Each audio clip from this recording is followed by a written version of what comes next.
গল্প নয়, সত্যি ঘটনা।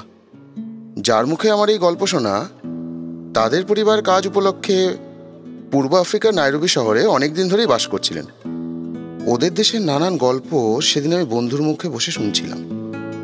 সকালবেলা পাহাড়ি পথে একা বেড়াতে বার হয়েছি, একটা জিপ গাড়ি দেখি স্টেশন থেকে বেরিয়ে আসছে। আমার বন্ধু প্রণববাবু গাড়ি চালাচ্ছেন। অনেক দিন দেখিনি প্রণববাবুকে। তিনি কবে এখানে এসেছেন তাও জানি না। আমাদের এদিকের বাজারে মালিয়া মহান্তির বড় গোলদারি দোকান, তার কাছে জিজ্ঞেস করে জানলুম প্রণববাবু আজ 2 মাস ধরে হোমসডেল কুঠিতে বাস করছেন। মিনিট 35 পথ হেঁটে যেতে হলো। তারপর হোমস্টেল কুঠিতে পৌঁছে প্রণববাবু আর আমি দুজনে বসে গল্প করছিলাম আর চা খাচ্ছিলাম। অনেকদিন পরে আমাদের দেখা সাক্ষাৎ, দুজনেই বেশ খুশি হয়েছিলাম এরকম হঠাৎ একদিন দেখা হয়ে যাওয়ায়। আমাদের এবারের নিবেদন বিভূতিভূষণ বন্দ্যোপাধ্যায়ের গল্প টান। গল্প পাঠে সুমিত পাল, প্রণববাবুর চরিত্রে এবং সমগ্র পরিচালনায় সৌভিক সাহা। শুরু হচ্ছে টান। প্রণববাবু বললেন, এখানে খেয়ে যাবেন? বাড়িতে বলে আসিনি, স্নান হয়নি এখনো। আরে সব ব্যবস্থা হয়ে যাচ্ছে। তাহলে থাকবেন তো? একটা খুব ভালো গল্প বলবো, খেয়ে দে ওই বুড়ো হর্তুকি তলার ছায়ায় বসে। কেমন? ও লাখপতিয়া, এখানে এসো। এই বাবুর বাড়ি গিয়ে খবর দিয়ে আসতে হবে। বলছি, এখানে আর কতদিন থাকবেন? এই বুধবারে চলে যাব। আর দেখা হতে বড় ভালো হলো। কতদিন দেখা হবে না আর কে জানে। অথচ দেখুন, আমরা কলকাতাতেই থাকি, শুধু ঠিকানা না জানাতেই দেখা সাক্ষাৎ হয় না। মাংস খান তো? খুব। দুপুরের খাওয়া দাওয়া বেশ ভালোই হলো। এরপর আমরা সেই হর্তুকিতলায় গিয়ে বসি। সামনে পশ্চিম দিকে নদীর ওপারে পাহাড়ের শ্রেণী, ঝিরঝির বাতাস বইছে নদীর দিক থেকে। একদল সাদা বক পাহাড় শ্রেণীকে পেছনে ফেলে মেঘের তলা দিয়ে উড়ে আসছে এদিকে। প্রণববাবু বললেন, আপনি আমার জীবনের কিছু কিছু কথা সকালবেলা শুনেছেন। আজ একটা অসাধারণ ঘটনার কথা বলবো। এই আমার নিজের চোখে দেখা বলেই আপনার কাছে বলবার ইচ্ছেটা বড় প্রবল হয়েছে। আপনি তো জানেন যে আমার বাবার কাকা উগান্ডা রেলপথ তৈরির সময় থেকে ও দেশে ছিলেন। আমার এক কাকা বেলজিয়ান কঙ্গোতে কমলালেবুর আবাদ করেন। আমার বাবার অনেক আগে থেকে তিনি আছেন ও দেশে। তার 4-5টি ছেলে বিগ গেম হান্টার, লোহার মতো শরীর, অনর্গল সোহালি ভাষা বলতে পারে, সে দেশের নেটিভদের মতোই। কি এসব কথা গল্পের মতো শোনাচ্ছে নাকি? কিন্তু ঘর ভোলা লোকের কাছে এসব যতই গল্প বলে মনে হোক, আমরা তো জানি বাংলাদেশের লোক কত দূরে দূরে ছড়িয়ে আছে। আমাদের পৈতৃক বাসভূমি ছিল বলাগড়ের কাছে, শিমুলিয়া। 10 বছর বয়সে আমি প্রথম নাইরোবি যাই। ভিক্টোরিয়া নয়াঞ্জা হ্রদের তীরবর্তী কাম্পালা নামের ছোট্ট শহরে সীতানাথ বন্দ্যোপাধ্যায় বলে এক ভদ্রলোক স্কুল মাস্টারি করতেন সে সময়। আমাদের পরিবারের সঙ্গে তার খুব ঘনিষ্ঠতা ছিল। সে সময় তিনি বিয়ে করেননি। ছুটিতে নাইরোবিতে আমাদের বাসায় এসে বসতেন। তিনি দিন কতক আমাকে ইংরেজি পড়াবার ভারও নিয়েছিলেন। সে সময় ও দেশে জিনিসপত্র খুব সস্তা ছিল। মাংস, দুধ, মাখন, কপি যথেষ্ট পাওয়া যেত। সমস্ত নাইরোবিতে 3 ঘর বাঙালি পরিবার ছিল। সকলেই উগান্ডা রেলপথের কর্মচারী। আর একজন ছিল খ্রিস্টান। ধর্ম প্রচার করার কাজে কি এক মিশন তাকে পাঠিয়েছিল। মাঝে মাঝে নাইরোবিতে থাকতো, মাঝে মাঝে দূর পল্লী অঞ্চলে চলে যেত। আমি 15 বছর একটানা বাবা মার সঙ্গে নাইরোবিতে ছিলাম। ওখানকার জীবন সত্যিই ভালো কেটেছিল। জীবনযাত্রা ছিল সম্পূর্ণ নিরুদ্বেগ। জিনিসপত্র ছিল সস্তা। কত নতুন স্বপ্ন তখন দেখেছি অল্প বয়সে।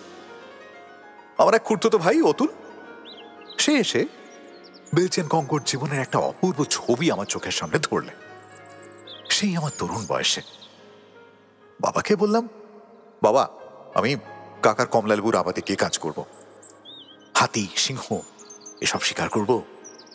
গল্পের বইয়ে নায়কের মতো দুর্দান্ত অ্যাডভেঞ্চারপূর্ণ জীবনের আস্বাদ নেব। তখন আপনার বয়স কত? 17 বছর। লেখাপড়া? কাম্পালা সেই মাস্টার সতীনাথ মারুজ্জে, তিনি ইংরেজি পড়াতেন, আর স্টেশন মাস্টার ডসন সাহেবের মেমের কাছে আমি অঙ্ক করতাম। আমাকে ডসন সাহেবের স্ত্রী বড় ভালোবাসতেন। তার এক ছেলে ছিল, সে প্রায় আমারই সমবয়সী। একটা এয়ারগান নিয়ে তার সঙ্গে খেলা করে বেড়াতাম। শিকারের ঝোঁক আমাদের দুজনেরই ছিল। নাইরোবির বাইরে তখন বিস্তীর্ণ প্রান্তরে কন্টক, সিমোসা গাছের বনে জেব্রা, সিংহ, জিরাফ, উট পাখি দল ঘুরে বেড়াতো, এখনো ঘুরে বেড়ায়। আমরা কতবার এইসব অঞ্চলে যেতাম বন্যজন্তু শিকারের জন্য। একবার তো মনে আছে একদল সিংহের সামনে পড়ে গিয়েছিলাম। তার মধ্যে আবার একটি গর্ভবতী সিংহ ছিল, জানেন তো।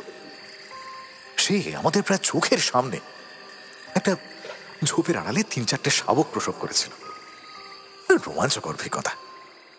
সুতরাং লেখাপড়া সেখানে তেমন একটা হয়নি। আপনি ডাক্তার হয়েছিলেন কোথায় পড়াশোনা করে? সে অনেক পরে কলকাতায় ডাক্তারি পড়েছি। কত বছর বয়সে কলকাতায় আসেন? তা হবে এই 25 বছর বয়সে। অত বছর বয়সে ডাক্তারি পড়লেন? পাশ করেছিলেন? হোমিওপ্যাথিক কলেজে পড়েছি।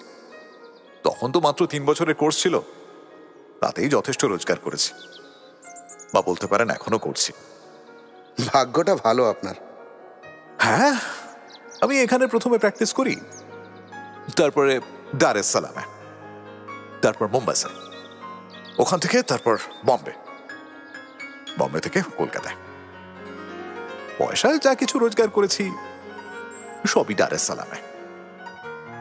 আমার ইচ্ছে ছিল যে সেখানে যাই, কিন্তু সেখানে আর সুবিধে হবে না।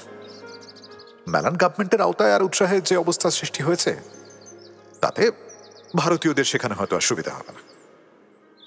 ওরাই বেশি ডাকতো আমাকে। কারা? আফ্রিকানরা। ওদের মধ্যে অনেকে ভারতীয় মেয়ে বিয়ে করেছিল সে সময়, আবার অনেক মেয়ে ভারতীয় স্বামীও গ্রহণ করেছিল। আস্তে আস্তে দুঃসমাজে প্রথাটা চালু হয়ে যাচ্ছিল। এইবার আসল গল্পটা বলুন। সে তো বলবো, কিন্তু বেলা হয়ে গেছে। বাকিটুকু বা আসলটুকু খুবই অল্প, কিন্তু ভারী অদ্ভুত। শুনলেই তো ফুরিয়ে যাবে। তার চেয়ে চলুন চা খাওয়া সেরে নেওয়া যাক। চা খাওয়া খুব ভালোই হলো। ও বেলাও যাতে আমি থাকি সেজন্য প্রণববাবু আর তার স্ত্রী পিড়াপিড়ি করতে লাগলেন। এবেলা নাকি ভালো করে খাওয়ানো হলো না। আমার নাকি খাওয়া দাওয়ায় খুব কষ্ট হয়েছে। সন্ধ্যের পর আধো জ্যোৎস্না আধো অন্ধকারের মধ্যে প্রণববাবু আবার গল্প শুরু করলেন সেই হর্তুকি তলায় বসে। এবার যে কথাটা বলবো সেটা ভালো করে বুঝতে হলে আমার মামার বাড়ির ইতিহাস আপনার কিছুটা জানা দরকার। আমার দাদামশাই গোবিন্দ ঘোষাল সিপাহী বিদ্রোহের সময় ফয়সাবাদ মিলিটারি অ্যাকাউন্টে কাজ করতেন। তার 2 বিয়ে। আমার দিদিমাকে যখন বিয়ে করেন তখন তার বড় ছেলের বয়স 30 বছর। আমার মা তার শেষ বয়সের সন্তান। কিন্তু আশ্চর্যের বিষয় এই যে আমার দিদিমা সধবা অবস্থায় দেহত্যাগ করেছিলেন। আমার মাকে মানুষ করে বামা বলে এক পুরনো ঝি, আমার মামার বাড়ির। দাদামশাই তখন চাকরি ছেড়ে অবসর নিয়ে হুগলি জেলায় নিজের গ্রামে এসে বসেছেন। বামা মাকে ঠিক নিজের সন্তানের মতো মানুষ করেছিল। বাইরে কোথাও গেলে সন্ধ্যের পর পেছন পেছন যেত মার সঙ্গে, এমনকি বড় বয়সেও। বাবা কোথাও যেত পর্যন্ত না। নিজের দেশ বর্ধমান জেলার যে ছোট গ্রামের তার পৈতৃক ভিটে মার ফার নেওয়ার পর সে কখনো সে গ্রামের মাটিতে পা পর্যন্ত রাখেনি। আমার মা যখন বিয়ের কোণ এসেছে আমাদের বাড়ি এসেছিলেন, বাবা তখন মার সঙ্গে এই বাড়িতে চলে আসে, আর মাঝে মাঝে দেশে চলে গেলেও প্রায় তার জামাই বাড়ি এসে থাকতো। মা বলতেন, এখানেই থাকো না কেন বাবা? সে আমার মার ডাকনাম ধরে বলতো, না খেদি, জামাই বাড়ি কি থাকতে আছে? সে লজ্জার কথা। সে কিন্তু মাকে ছেড়ে বেশি দিন থাকতে পারত না। কিছুদিন পর পর প্রায়ই চলে আসতো। আসবার সময় ছেলেবেলায় মা যা যা খেতে ভালোবাসতেন, নারকোল নাড়ু, চিড়ে, কলা, এই সব জোগাড় করে নিয়ে আসতো। এখনো মনে পড়ে যে শুধু হাতে সে কোনো দিন আসেনি। বাবা কিন্তু মারা যান মামার বাড়িতে। হঠাৎ কি একটা অসুখ হয়েছিল, সে সময়ে মায়ের সঙ্গে দেখা হয়নি। মায়ের সেজন্য খুব দুঃখ ছিল। আমাদের কাছে পর্যন্ত বাবার নাম করতেন আর চোখের জল ফেলতেন। আপনি বামাকে দেখেছিলেন? না, আমি দেখিনি, আমার দাদা দেখেছিলেন। তখন কত হবে, দাদার 6-7 বছর বয়স। তারপর তারপর কাজ উপলক্ষে বাবা উগান্ডা চলে গেলেন আর সে দেশেই বাস করতে লাগলেন। আমরাও গেলাম, আস্তে আস্তে সেখানেই বড় হলাম। বাবার চাকরির উন্নতি হলো, আমার এক বোনের বিয়ে হলো মোম্বাসে। সেখানে হুগলি জেলার বন্দিপুরের রামতরণ চক্রবর্তী শিপিং কোম্পানির অফিসে চাকরি করতেন।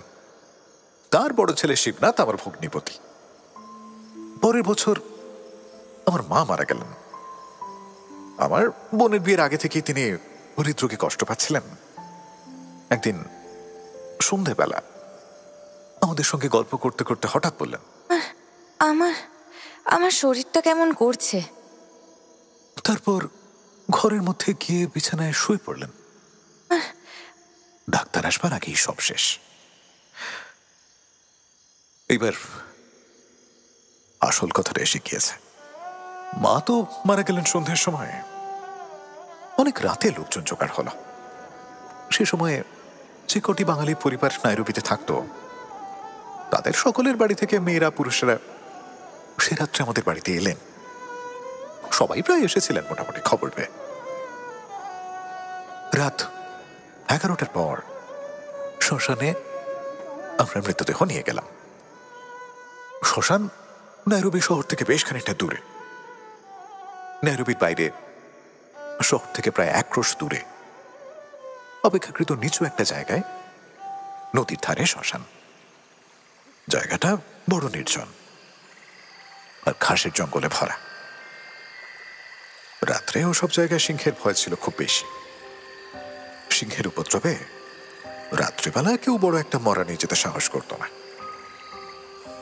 আমাদের সঙ্গে অনেক লোকজন ছিল। আলো জেলে বন্দুক নিয়ে আমাদের দল মৃতদেহ বহন করে শ্মশানে নিয়ে গেল। মৃতদেহ চিতায় চড়ানো হয়েছে। দাদা মুখাগ্নি করলেন। আমরা সবাই চিতার অদূরে বসে আছি।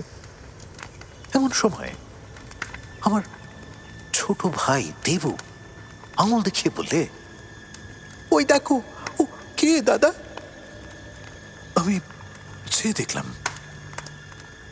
শ্মশানের দক্ষিণ দিকে একটা গাছতলায় একজন ভারতীয় বৃদ্ধা মহিলা চুপ করে বসে একদৃষ্টে চিতার দিকে চেয়ে আছে।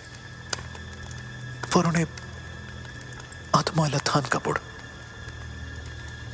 বাবা সেদিকে চেয়েই বলে উঠলেন, সর্বনাশ! ওকে, ও যে বামাজি। দাদা বললেন, হ্যাঁ বাবা, বামা দিদিমার মতোই দেখতে বটে। বাবা বললেন, তোর মনে আছে? একটু একটু মনে পড়ে বাবা। আমরা সবাই অবাক হয়ে সেদিকে চেয়ে রইলাম। সত্যি এই গভীর রাত্রে এই দুর্গম সাপদ সংকুল শ্মশান ভূমিতে কোনো বাঙালির মেয়ের আসার কথা কেউ কল্পনাও করতে পারে না। আমরা তো কেউ তাকে চিনি পর্যন্ত না। কেবল চেনেন বাবা আর দাদা সামান্য একটু মাত্র চেনে।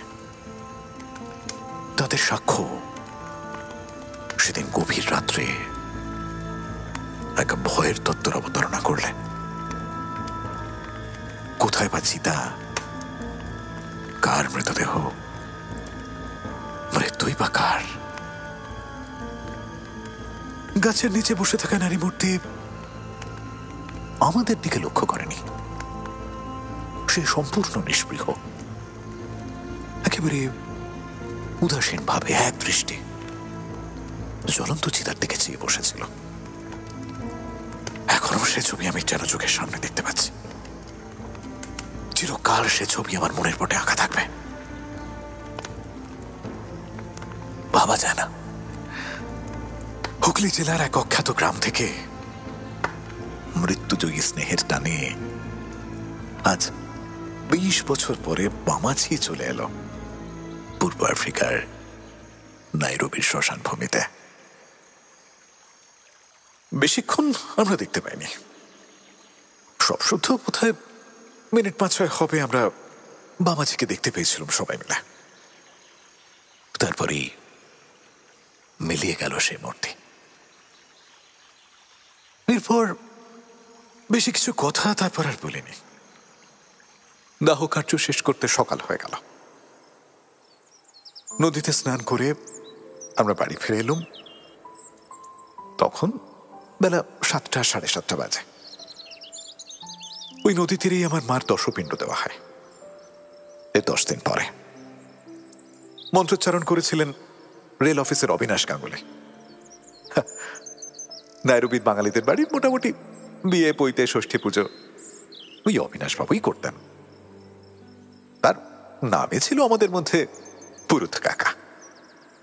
প্রণববাবুর কথা শেষ হতে হতে নদীর ওপারে পাহাড়ের শ্রেণী সন্ধ্যের অন্ধকারে ঢেকে গেল। শুনলেন বিভূতিভূষণ বন্দ্যোপাধ্যায়ের গল্প টান। গল্প পাঠে সুমিত পাল। মা ও বামার চরিত্রে অত্রিজা ব্যানার্জি। দাদার ছোটবেলার চরিত্রে চয়ন মণ্ডল। সূত্রধার দেবব্রত ব্যানার্জি। শব্দগ্রহণ সুরজিৎ গাঙ্গুলি। আবহ ও শব্দ নিয়ন্ত্রণ অরিজিৎ পাল। পোস্টার ডিজাইন চয়ন মণ্ডল। প্রণববাবু ও লেখকের বাবার চরিত্রে এবং পরিচালনায় সৌভিক সাহা। গল্পের কাহিনী এবং সমস্ত চরিত্র লেখকের কল্পনাপ্রসূত। বাস্তবের সঙ্গে কোনো মিল থেকে থাকলে তা সম্পূর্ণ অনিচ্ছাকৃত ও কাকতালীয়। এই অডিও পরিবেশনা শুধুমাত্র মনোরঞ্জনের জন্য। এর উদ্দেশ্য কোনোভাবেই কোনো জাতি, রাষ্ট্র, ব্যক্তি, জাত, কোনো বিশেষ পেশা বা ধর্মকে আঘাত করা নয়। এই গল্পে ভূত প্রেতের উল্লেখ থাকলেও তা আছে শুধুমাত্র শ্রোতাদের মনোরঞ্জনের উদ্দেশ্যে। অডিও রূপান্তরের প্রয়োজনে গল্পের ভাষায় সামান্য পরিবর্তন করা হয়েছে। মদ্যপান, ধূমপান, মাদক সেবন স্বাস্থ্যের পক্ষে ক্ষতিকর। কোনো রকম অন্ধবিশ্বাস ও কুসংস্কারকে গুরুত্ব দেওয়া আমাদের উদ্দেশ্য নয়। এমন আরও অনেক গল্প আছে আমাদের কাছে। মিস করতে না চাইলে চ্যানেলটি সাবস্ক্রাইব করে রাখুন। বেল আইকন প্রেস করতে ভুলবেন না যেন।